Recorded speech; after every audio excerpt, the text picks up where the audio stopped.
What's up? Welcome back. It's another wonderful day in Coach Davidson's history lesson, COVID Academy, whatever you want to call it. It's just an extravaganza of a good time.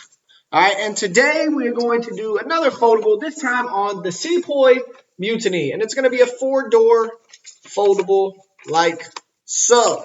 All right, and so what you'll have is the title, the Sepoy Mutiny. And then we're going to look at 4 things. Who were the Sepoys? That's going to go flat number 1. Why mutiny? So why did they decide to revolt?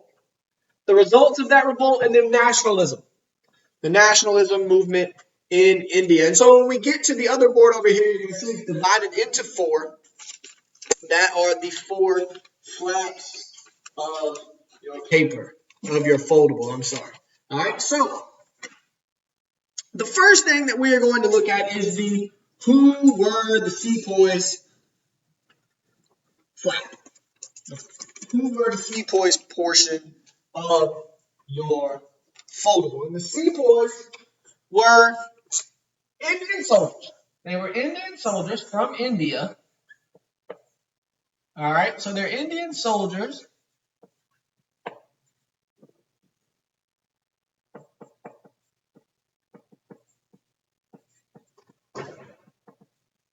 All right, and they're Indian soldiers, but they've been put in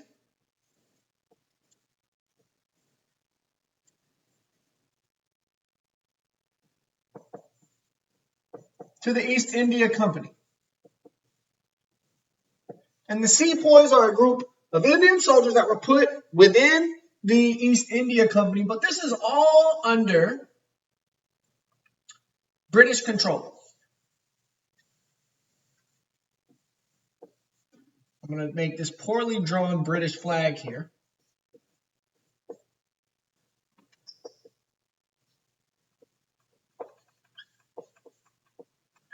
So the British controlled the East India Company, and they've hired these Indian soldiers and put them within the East India Company, which kind of gives them a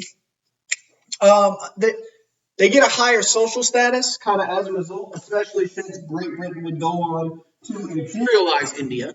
And so that British control is to hire these Indian soldiers, place them within the East India Company. And for the initial time being, they get to experience a higher social class, which gives them more privileges than maybe some of the other Indian people. But now we're going to move down. And so if they're in the East India Company, they're favored by the British, then why mutiny? Why revolt? Why have this Sepoy mutiny or Sepoy revolution? And it all starts with a rumor. It all starts with a rumor. And so under your why mutiny flag, we're going to do this.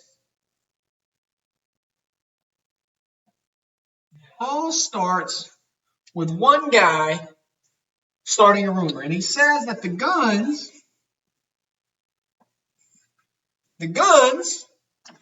are greased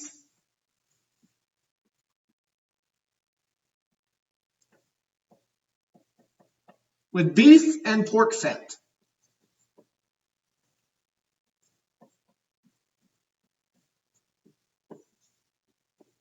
Now, you may ask why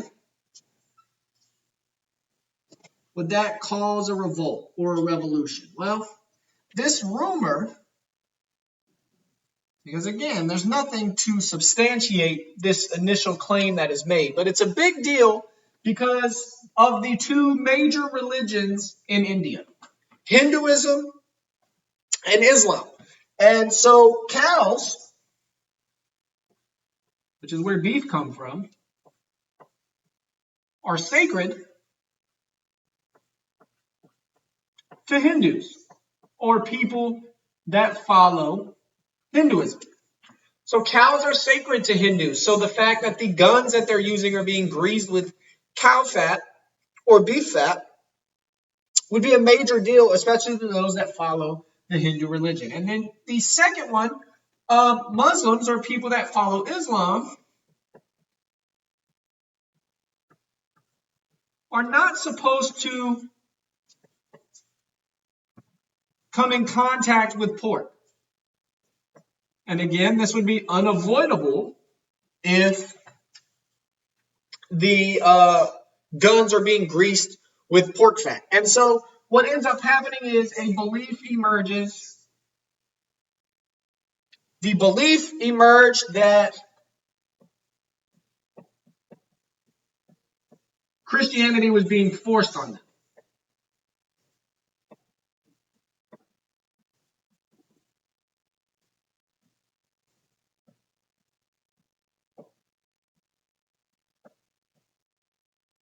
So you have three reasons why this one rumor is a really big deal. One, it affects one and two, it affects the two major religions in that region. Third, being that they believe that Christianity is going to be forced on them. And so this rumor leads to 85 of the 90 soldiers, 85 out of the 90 soldiers refused to use the guns. They believed I don't know if it's that they believed the rumor, but or if they just didn't want to take the chance that the rumor was true. But 85 out of the 90 refused to take up arms, and what ends up happening is those 85 are put in jail. Those 85 are put in jail. And whether that was the intention or not, this putting in jail directly correlates with that third belief that Christianity was going to be forced on these people. And so the 85 people who, for religious reasons, did not take up arms are thrown in jail, which solidifies that third belief that Christianity was going to be forced on them. And then as a result of this, they revolt the next day. The next day, the revolt, the Sepoy Mutiny, the Sepoy Revolution begins. All right, and so now we're going to go to our other flap and we're going to look at the results of that mutiny.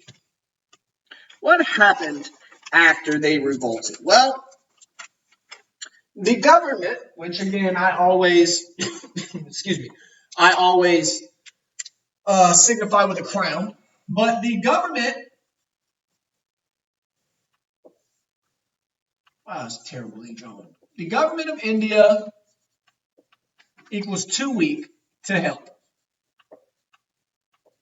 They've already been imperialized. They've already been infiltrated. They're just too weak to help and get involved. And so what happens is that Great Britain ends up taking back control.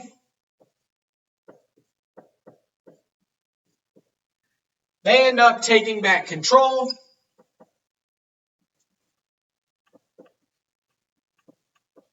And not only that, they keep that control all the way until 1947.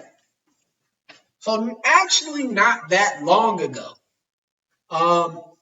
Let's think. 07 would be 60, 1770, 20, 21. So 74 years ago, not that long ago, that the British didn't have control in India. But they end up taking that control. And the two things that come out of that control, the belief that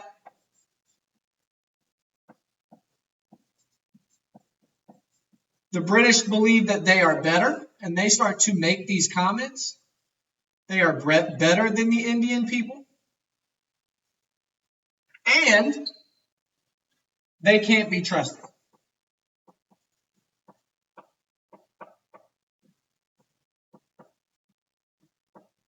Which are also comments made by Great Britain at the time. So, and these two things start to come together to form the racism between Great Britain and the people of India. So this whole idea This creates a racist ideology where essentially Indians or people from India become second-class citizens in their own country. In their own country. And so you see a sense of nationalism start to emerge. And so we're going to go down to that last and final flag we have not discussed, which is nationalism. And so the people of India, to make sure I'm still in the frame, the people in India decide a couple of things. One, they decide we can govern ourselves.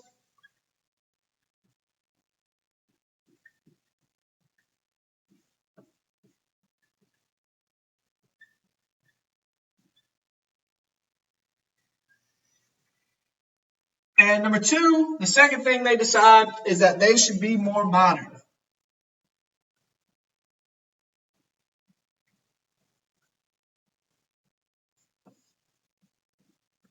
Because by this time, a lot of imperialism has stopped.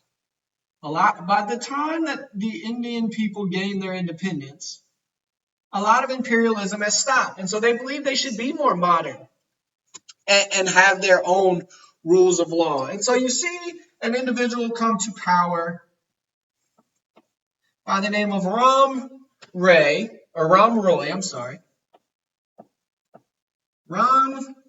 And Ram comes to power and he says there's some things that we got to change. In order to no longer be second-class citizens in our own country, there are some things that we need to change, and we need a new social structure.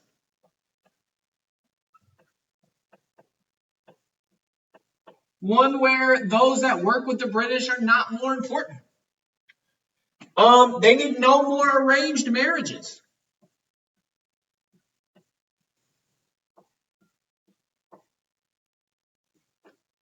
Because by this time, this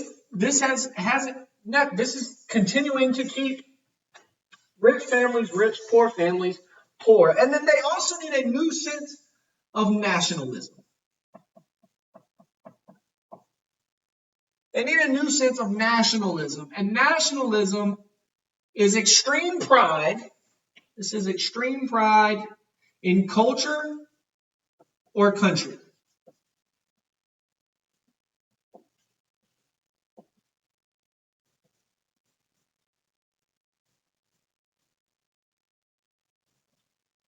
All right, so extreme pride in culture or country. And so Ram Roy starts this nationalistic movement, and that nationalistic movement actually ends. It does end in Indian independence, but that is because of another man by the name of Gandhi. And this is where we will stop for now. We will talk more about Gandhi later on. But this should be what the inside of your four-door foldable looks like. You should have a understanding of who the Sepoy people were, why they decided to revolt, what the result of that revolt was, and how that led to the effect of that result led to a nationalistic movement in India. But we're going to stop right there for today. You do have an assignment on Canvas. Reach out to me, email, text, call the school, whatever you need to do. I'm here. I'm working. I'm always willing to help you. So reach out if you have any questions. And as always, have a great day.